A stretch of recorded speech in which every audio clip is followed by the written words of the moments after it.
प्रभु यीशु ने स्वर्ग राज्य की चाबियां पेतरुस को क्यों दी? जहां प्रभु यीशु पतरस से कहते हैं, मैं तुझे स्वर्ग के राज्य की कुंजियां दूंगा, और जो कुछ तू पृथ्वी पर बांधेगा वह स्वर्ग में बंधेगा, और जो कुछ तू पृथ्वी पर खोलेगा वह स्वर्ग में खुलेगा। बाइबल के इस वचन में यह सोचने और उलझन में पड़ जाते हैं।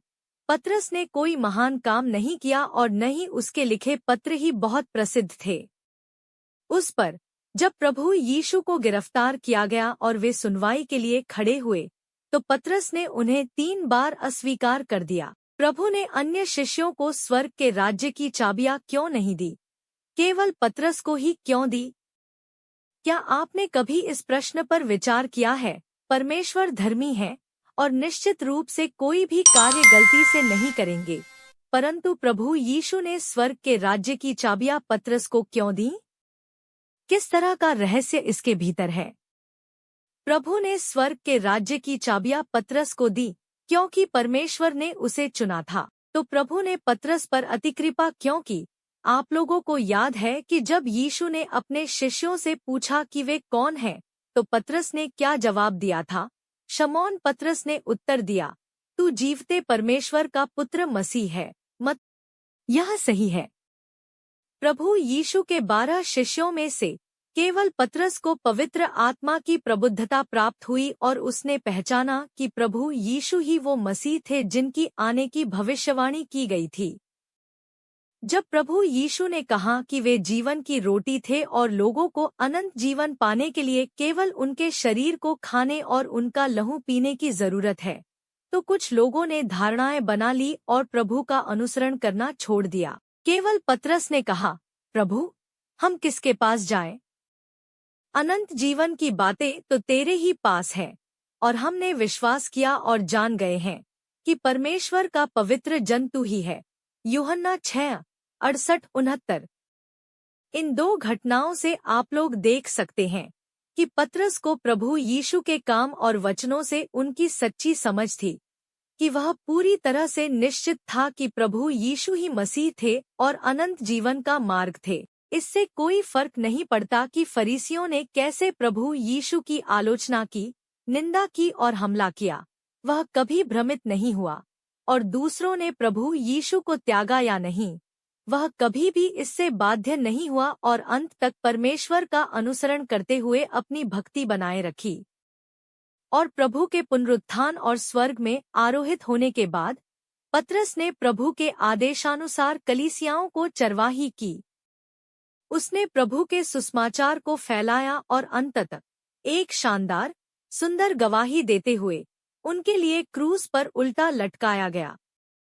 हम इन सब से देख सकते हैं कि पतरस के पास प्रभु की सच्ची समझ थी और उसके पास उनके लिए प्यार भरा सच्चा दिल था। अन्यथा वह अपने पूरे जीवन को परमेश्वर का अनुसरण करने और उनके सुसमाचार को फैलाने के लिए समर्पित करने में सक्षम नहीं होता, और वह विशेष रूप से मृत्यु की हद तक प्रभु के लिए चरम प्यार और आज्ञाकारिता की गवाही न दे पाता। प्रभु यीशु ने कहते हैं, तू परमेश्वर अपने प्रभु से अपने सारे मन और अपने सारे प्राण और अपनी सारी बुद्धि के साथ प्रेम रख। बड़ी और मुख्य आज्ञा तो यही है। मत्ती 22:37-38। यदि कोई मुझसे प्रेम रखेगा तो वह मेरे वचन को मानेगा, और मेरा पिता उससे प्रेम रखेगा, और हम उसके पास आएंगे और उसके साथ वास करेंगे। जो मुझसे प्रेम नहीं रखता वह मेरे वचन नहीं मानता। यूहन्ना 14:23-24। जो मुझसे हे प्रभु कहता है, उनमें से हर एक स्वर्ग के राज्य में प्रवेश न करेगा, परंतु वही जो मेरे स्वर्गीय पिता की इच्छा पर चलता है। हम सभी उन्हें अपने पूरे दिल और दिमाग से प्यार करें, उनके वचनों के अनुसार अभ्यास करें और प्रभु के दिखाए मार्ग पर बने रहें। जब प्रभु यीशु को गतसमनी के बगीचे में गिरफ्तार किया गया था, तो पतरस महायाजक के दास के कान को काटकर उन्हें बचाने के लिए आगे बढ़ा था। यद्यपि पतरस का ऐसा करना काफी लापरवाही भरा था, लेकिन यह हमें दिखाता है कि वह एक खतरे के पल में आगे आया, कि वह सच में अपने दिल में प्रभु से प्यार करता था और वास्तव में उनकी रक्षा करना चाहता था। यद्यपि पतरस ने 3 बार प्रभु को इनकार किया था, पश्चाताप करने और खुद से घृणा करने के अलावा उसने अपनी विफलता के कारण पर विचार करने के लिए भी उस अवसर का इस्तेमाल किया। उसने देखा कि भले ही उसमें प्रभु के लिए अपना जीवन देने की इच्छा थी, उसके पास प्रभु के लिए सच्चे प्यार की वास्तविकता या उनके लिए अपना जीवन देने की वास्तविकता नहीं थी। वह अभी भी मृत्यु की बाधाओं के अधीन था और उसने अपनी जिंदगी दांव पर लगाने की हिम्मत नहीं की। इस प्रकार उसने अपने भविष्य की खोज के लिए अपना लक्ष्य स्थापित कर लिया कि अपने बाकी जीवन में वह केवल प्रभु से प्यार और उन्हें संतुष्ट करने की खोज करेगा। पतरस प्रभु यीशु के आदेश के प्रति पूरे जीवन वफादार बना रहा। प्रभु यीशु के पुनरुत्थान और स्वर्ग लौटने के बाद पतरस हर जगह जाकर सुसमाचार फैलाने और भेड़ों की चरवाही करने लगा।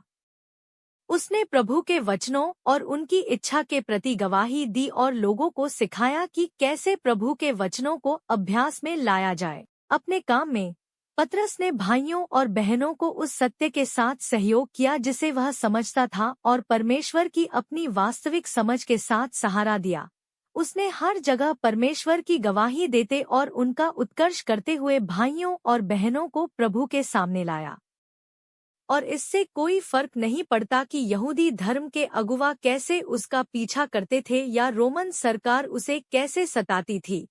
सभी पीड़ाओं और कठिनाइयों से गुजरते हुए पतरस परमेश्वर के आदेश के प्रति दृढ़तापूर्वक वफादार था और कभी भी उनका निर्देश नहीं भूला था। जब रोमन तानाशाह नीरो ईसाइयों की हत्या करना चाहता था, तो पतरस दूसरों की मदद से रोम शहर से बच निकला। प्रभु यीशु ने पतरस को दर्शन दिया और कहा कि उसे उनके लिए फिर से क्रूस पर चढ़ाया जाएगा।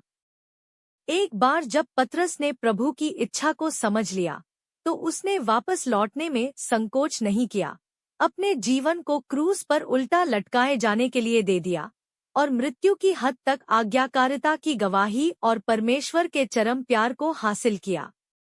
पतरस एक ऐसा व्यक्ति था जिसने प्रभु से प्यार किया और स्वर्गिक पिता की इच्छा पूरी की, और उसकी खोज को परमेश्वर की मंजूरी प्राप्त हुई। यही कारण है कि प्रभु यीशु ने स्वर्ग के राज्य की चाबियां उसे दी। अगर हम स्वर्ग के राज्य में प्रवेश करना चाहते हैं, तो हमें पतरस के उदाहरण से सीखना चाहिए और वैसा इंसान बनना चाहिए जो प्रभु को जानता है और प्यार करता है, जो स्वर्गिक पिता की इच्छा पूरी करता है। प्रभु ने जो वादा किया है उसे हासिल करने का यही एकमात्र तरीका है। पतरस वास्तव में वह व्यक्ति था जो परमेश्वर से प्यार करता था और उसका पालन करता था। कोई आश्चर्य नहीं कि प्रभु यीशु ने उसे स्वर्ग के राज्य की चाबियां दी। आज प्रभु के मार्गदर्शन और हमारी बातों के कारण प्रभु यीशु ने स्वर्ग के राज्य की चाबियां पतरस को क्यों दी? वास्तव में इसमें एक रहस्य है।